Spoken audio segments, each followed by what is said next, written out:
Hey, what's going on, peeps? My name is Rhexx, and we're back with something new this time. Ruin has come to our family. You remember our venerable house? Opulent and imperial, gazing proudly from its stoic perch above the moor. I lived all my years in that ancient, rumor-shadowed manor, fattened by decadence and luxury. And yet I began to tire of conventional extravagance. Singular, unsettling tales suggested the mansion itself was a gateway to some fabulous and unnameable power. With relic and ritual, I bent every effort towards the excavation and recovery of those long-buried secrets, exhausting what remained of our family fortune on swarthy workmen and sturdy shovels. At last, in the salt-soaked crags beneath the lowest foundations, we unearthed that damnable portal of antediluvian evil.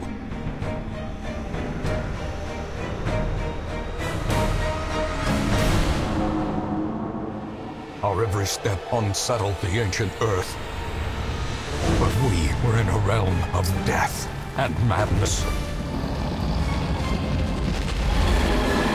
In the end, I alone fled laughing and wailing through those blackened arcades of antiquity, until consciousness failed me. You remember our venerable house, opulent and imperial. It is a festering abomination.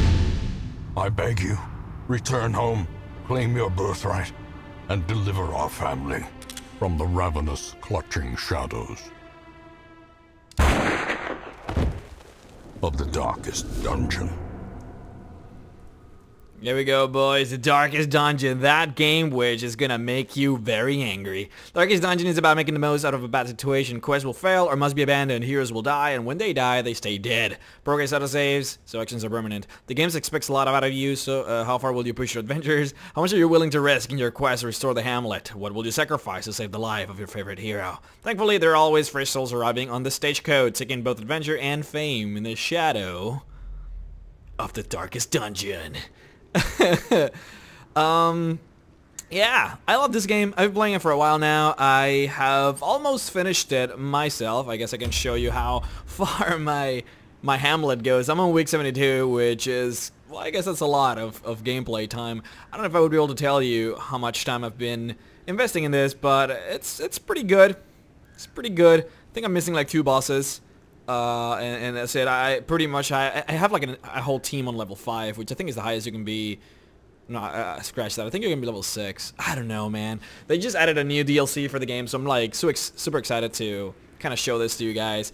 And yeah, we'll start a new one though, because I think starting from what we already have is kind of silly. So we're gonna do the Darkest Let's Play. We'll go for that. I got a little awkward. But, done.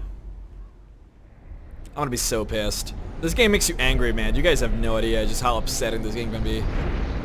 I've never seen this one either, this cinematic. They didn't have this when I first played it. You will arrive along the old road.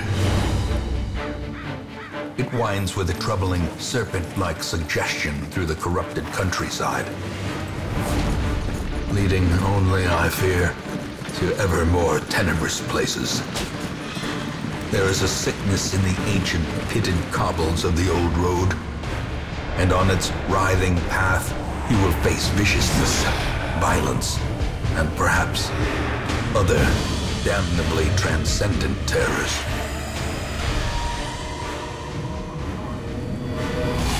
So steel yourself, and remember there can be no bravery without madness.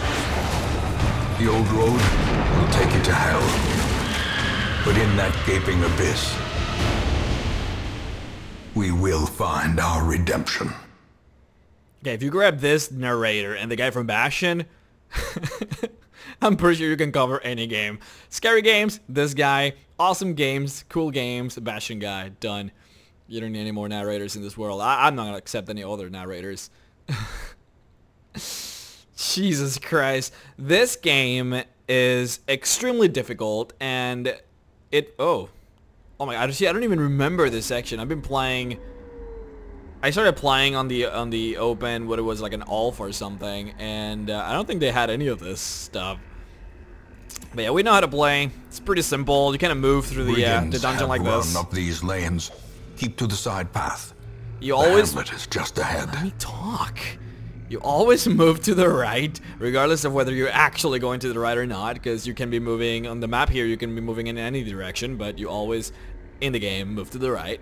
So we know that you can use the mouse, you can use your keyboard. Dispatch this it's all fine. In brutal fashion. You always start with the Crusader Crusader and the Highwayman. Hit the enemy. You click on him. I guess depending on which character you're using, you click on an ability. Every ability does different points of damage, and they all have different abilities, different effects, that is. And yeah, you click on whatever you want to do. We're just gonna do a standard, boring smite, and click. There you go. Almost killed him too. It's pretty powerful. This thing here means that we surprise them, which means that we attack first. They can also do that to us, and in which case they would attack first before we can even make a turn, which is, you know, really bad. But as the fiend falls, a faint hope blossoms. Victory! Rifling through the corpses reveals a bunch of gold. That's actually a little bit of gold. It's really not that much. We got food, we get gold. Food, eventually, as your characters kind of progress, they get hungry, so they ask for you to feed them, and if you don't, they get really stressed out. This is their stress bar, this little kind of white little crystals down here, and this is your HP bar. It's pretty simple. While exploring, you will often find interactive objects, so we're gonna click on them. Sometimes if you have an item, you can add it here, and it'll increase your chances of getting something good. As I said before, this game is very assholey, and it'll try really hard to mess you up.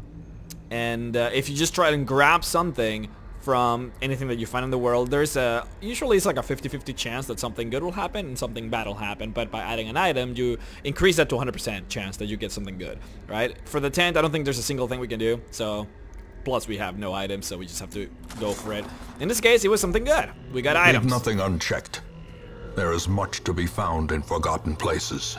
For the most part, I might just remove the narrator, but I just want you guys to be able to hear it for the first episode, because it's really good. I actually do like it when I play with myself. An ambush. Send these vermin a message. The rightful owner has returned, and their kind is no longer welcome. Jeez. See, but if I'm gonna be doing a let's play, I might as well just like remove that narrator, because it's gonna be very obnoxious. Alright, so let's explore the Highwayman. The Highwayman is kind of a DPS damage dealer, really an assassin if you want to call him that. So most of his abilities are very strong.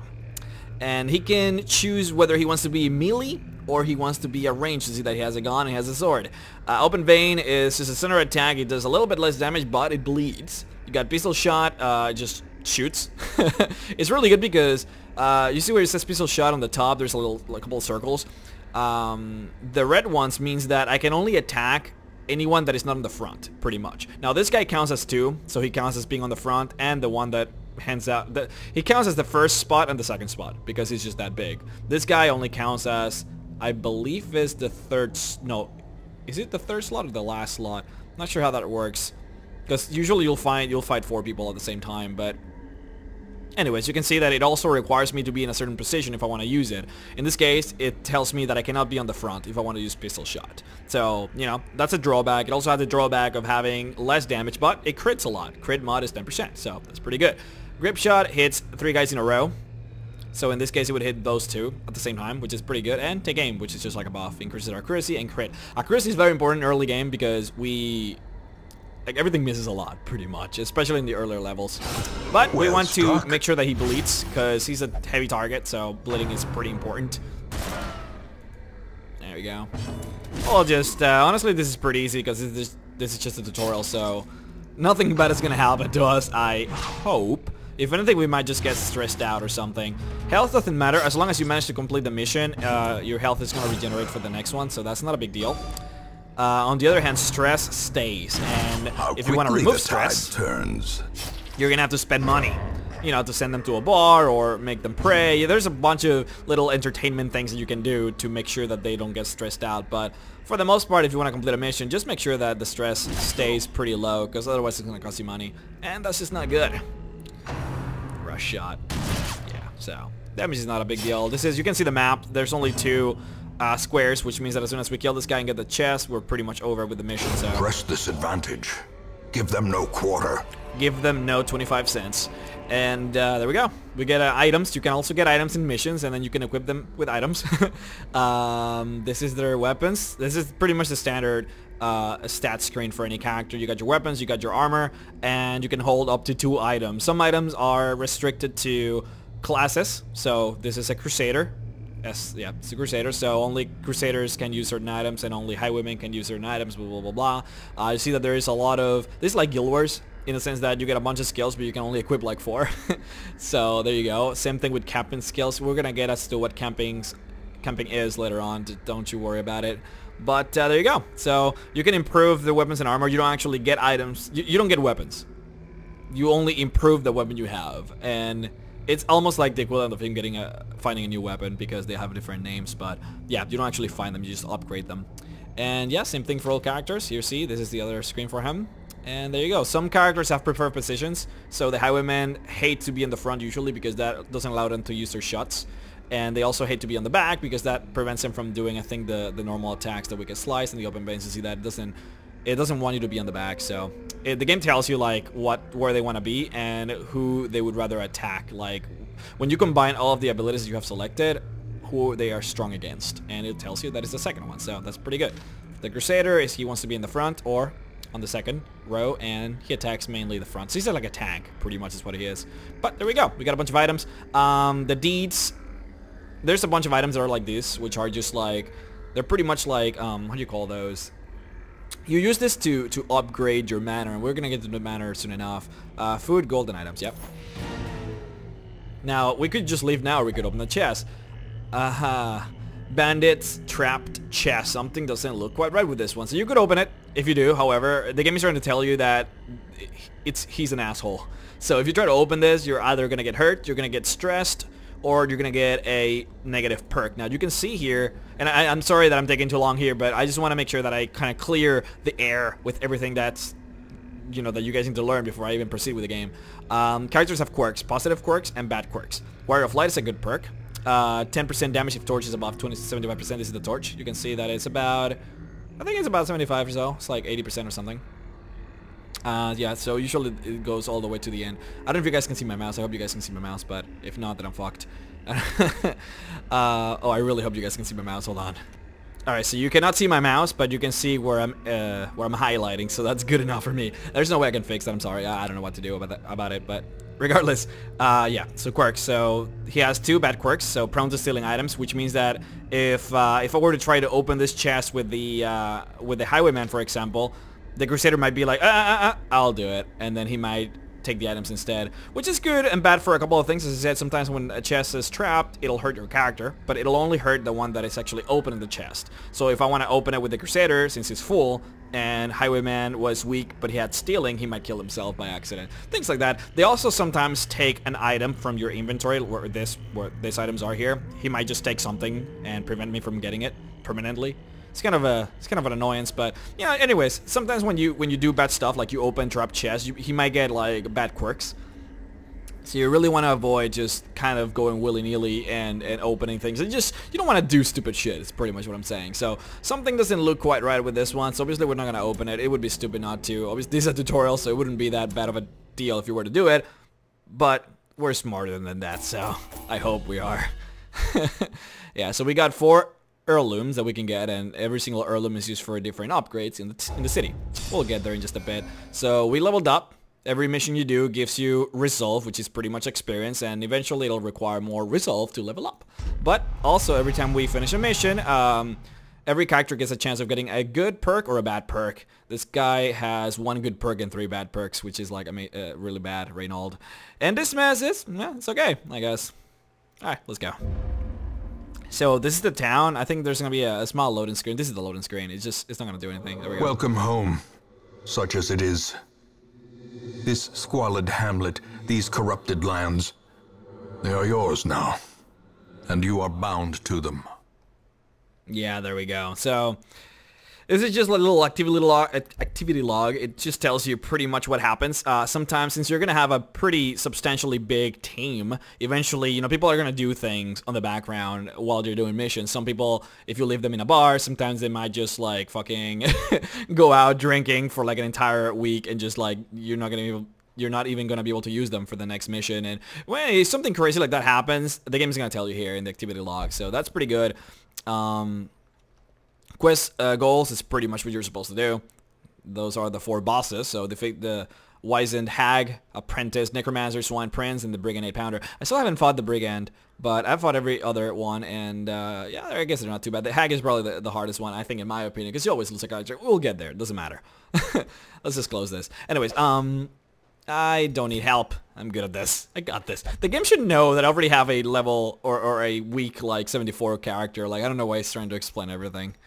But regardless, this is your town. So as you can see, it's pretty mediocre, and we don't really have anything. Everything seems to be kind of boarded off, so it's pretty much empty. But as you proceed, as you get more levels, as you complete more missions, every single house in here is going to get open, and then you'll be able to use them. So for now, we got the Ancestors Memoirs, which is really just like is where you put all the cinematics in.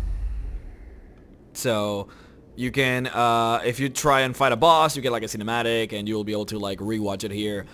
Nothing too bad. You can see the 2 prologue cinematics, so that's kind of nice. We get the stagecoach. Women and men, soldiers and outlaws, fools and corpses. All will find their way to us now that the road is clear. Jesus.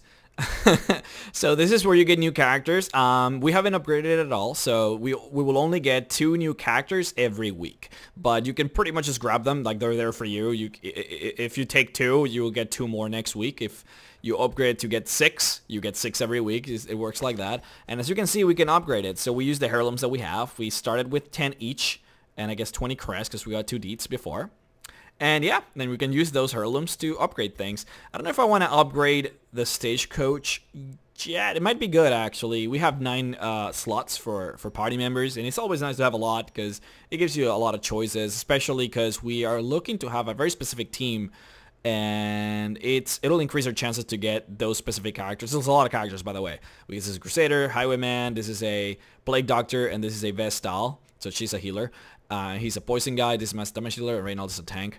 And he can also be a healer, but whatever. There's different kinds of healers. You can heal HP or you can heal stress, and Reynolds is pretty good at stress healing. But there's a lot of characters. I don't know how many there are, but it'll increase your chance for you to get the ones you need if you improve the number of available heroes, right? You can also improve the actual barracks, which is the limit. Right now we have 9.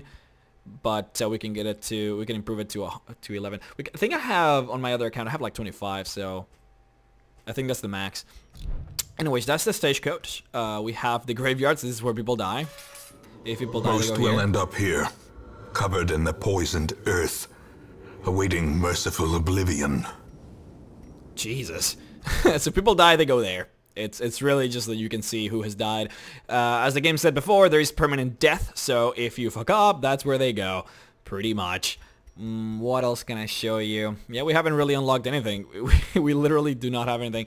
In the blacksmith, we'll be able to improve our weapons and armor so that they hit harder and get hit less.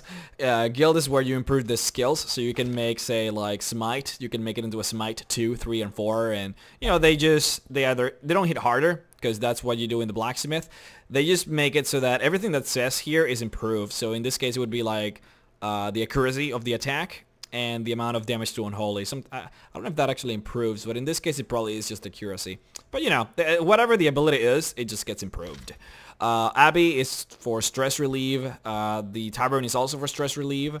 Sanitarium is so that you can remove bad quirks, which is pretty nice. And then the Survivalist is where you can get the camp, the camping skills. You can get more and remove them and whatever else.